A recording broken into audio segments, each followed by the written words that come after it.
Hai guys, balik lagi di Uki Cafe bersama saya tentunya Uki, dan di video kali ini aku mau bahas tentang kasusnya, kelanjutan dari kasusnya Vina, dan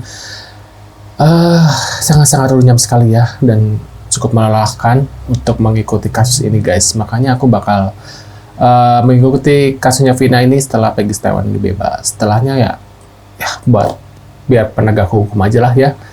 Menurut pendapat kalian gimana nih guys ya? Dan ini ada sebuah videonya kalian harus tonton, dan ini katanya wow cukup mencengangkan. Mudah-mudahan ini terjadi dan mudah-mudahan emang benar-benar ya. Nah yuk kita lihat aja videonya seperti apa guys. Oh, Peggy palsu yang ada di penjara katanya. Insya Allah Selasa pagi besok, Selasa pagi, Insya Allah Selasa Peggy, maaf guys. Insya Allah Selasa Peggy bebas penangguhan katanya. Kami sedang bekerja. Mohon doanya karena hari Selasa baru bisa dijenguk dan ajukan berkas penanggungan penahanan Peggy. Sekali lagi doanya katanya guys. Wow, bebas penangguhan. Mudah-mudahan ini benar-benar terjadi ya guys ya. Kasihan kalau emang dia benar-benar nggak bersalah. Tapi aku yakin dari hati nurani aku sendiri kalau Peggy Setiawan ini bukan Peggy Setiawan yang asli gitu guys. Karena kalian bisa melihat sendiri kan dari statusnya itu guys. Ini ada sebuah video yang lain. Setelah viral arwah Vina, kini arwah Eki ke Makassar. Wow, ini bener nggak ya? Nahin tuh. Aku Eki. Maaf, kok agak lucu ya? Aku dari anu sama Vina. Mau nikah. Nikah. Kok begini sih? Eki sama nama Vina mau nikah. Eki dan Vina. Ini beneran nggak sih guys? Kalian bisa lihat sendiri deh. Kecelakaan, pelaku dipukul sama balon gede di tol. Vina diperkosa. Aku nggak bisa ngapa-ngapain. Si Lida itu bohong. Dia itu bohong kesurupan. Sebenarnya dia itu saksi kunci. Sakit, pelat pecah, sakit. Allah mau balik. Oke, kayaknya ini bohong kan? Allah ketawa. Ini mirror ini kan nih. Namanya pakai data. Sakit. Emang bisa minum? Maaf guys, lucu ya. Dia ketawa lagi buat. Banyak. Mana ya Allah, di saat-saat lagi ini ya, lagi stres-stresnya karena mikirin kasus ini, ada aja video bikin kita lucu guys. Sepertinya tadi bukan kerasukan beneran ya. Maaf guys, lucu saya. Ini ada sebuah video lagi guys. Informasi pertama, Komisi Nasional Hak Asasi Manusia (Komnas HAM) mendatangi Mapolda Jawa Barat. Kenapa baru sekarang coba pendugaan ada pelanggaran HAM di kasus Vina, katanya Komnas HAM datangi Mapolda Jabar baru sekarang. Barat untuk mendalami fakta-fakta terkait dugaan pelanggaran HAM dalam kasus pembunuhan Vina dan Eki di Cirebon pada tahun 2016 silam. Rencananya Komnas HAM juga akan memeriksa para saksi dan para terpidana pada kasus ini.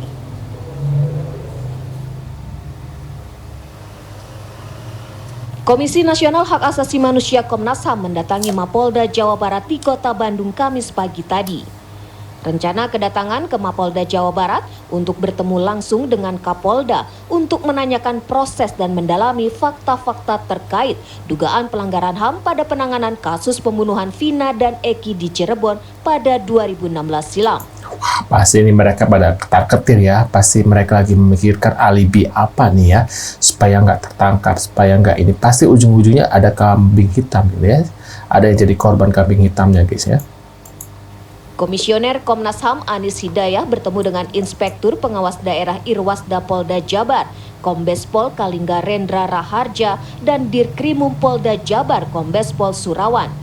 Dalam kasus ini, Komnas HAM masih melakukan proses pendalaman hingga belum dapat menyimpulkan apakah terdapat pelanggaran HAM atau tidak pada proses penyidikan kasus pembunuhan Vina dan Eki. Ada saksi yang kami periksa tadi. Bisa disampaikan hasilnya? Belum bisa. Kami masih mendalami. Iya, kami masih mendalami. Ya. Siapa? Bisa dijelaskan Bu, saksi yang ditemui? Kami ya itu kan karena masih dalam perlindungan ya. Kami bisa Iya, menjelaskan. masih dalam pelindungan LPSK. Jadi kami nggak bisa jelaskan. Artinya Jangan bilang itu si ini lagi sakat atas namanya aib lagi itu si Mel. Wow. Semua Iya, saksi dengan kami butuh. terpidana nanti kita akan menggali informasi ya. Belum bisa menyimpulkan apa-apa ya. Jadi masih mendalami fakta-fakta, meminta informasi dari banyak pihak seperti hari ini. Jadi Komnas HAM belum bisa mengambil kesimpulan apa-apa. Nanti hasil penyelidikan akan disampaikan. Waduh, menurut pendapat kalian gimana nih guys ya? Aduh, kenapa baru sekarang ibu kerjanya kemarin kemana aja ya? Nah, ada sebuah video lagi guys. CCTV nggak diambil, nggak diperiksa, harusnya sepanjang jalan yang dilalui orang-orang itu minimal teridentifikasi plat nomor Bukannya motor, nggak- nanti pemiliknya siapa. Bukannya nggak diperiksa Pak, tapi emang dihilangkan kan CCTV-nya. Masa di tahun itu nggak ada CCTV? Tambah lagi, masa nggak seorang Kapolri ya, apalagi ini Ibtu Rudiana kan udah jadi ini ya, tapi kok masa sebodoh itu gitu guys? Pada sebagainya. Kemudian kedua menyangkut masalah di tubuh korban juga tidak diperiksa. Kalau diperiksa lalu ketahuan DNA siapa. Kemudian ketika membuat DPU, kenapa nggak dibikin sketsa sih? Nah itu. Awalnya, ketika saksi-saksi yang mengatakan, saksi atau pelaku yang mengatakan pelakunya 3, yang ini cirinya begini, ini sketsa wajah dibikin. Ini publik akan mengikuti dan bisa berpartisipasi untuk ikut membantu Polri untuk mencari. Ini Nah itu kayak berasa mereka tuh tidak. kayak Kelemahan-kelemahan inilah yang kemudian menimbulkan celah. Akhirnya terjadi perdebatan dan sebagainya. Itu satu. emang Kapolda Jabarnya aja nggak jelas ya kerjanya, asal yang penting selesai karena tahu kali ini kasus ece-ece guys, nggak ada duitnya, makanya dia malas kerja gitu, makanya perutnya bujet-bujet ya polisi ya, nggak aneh. Masalahnya publik sudah terbentuk opininya, ketidakberesan penanganan sebelumnya, sehingga ini langsung dicurigai 8 tahun ini kok kilat sekali, ada apa ini, jangan-jangan rekayasa dan sebagainya. Nah, untuk menjawab ini nanti akan diuji di pengadilan. Dari rilis disampaikan kenapa para warga binaan pemasyarakatan ya namanya sekarang itu, kenapa mereka mencabut keterangannya ketika kasus itu dilimpahkan kejaksaan. Disampaikan oleh Pak Surawan, disuruh pengacaranya. Bahkan ada saksi yang direkayasa untuk memberikan keterangan yang tidak sesuai dengan kondisi sebenarnya. Ini salah satu faktor. Nah, ini tentunya nanti juga akan diungkap dalam proses penyidikan ini, sehingga nanti ketahuan ini siapa yang main. Oke. Di kasus Subang sama. Di kasus Subang itu CCTV diambil, Nice. Ini sama-sama yang menangani kasus Subang nggak, jadi nggak aneh kalau misalnya ini membuat kasusnya. Kemudian satu, baju yang ada darah disembunyikan. Kemudian ada salah lagi, kesaksian direkayasa, hingga kasusnya lama.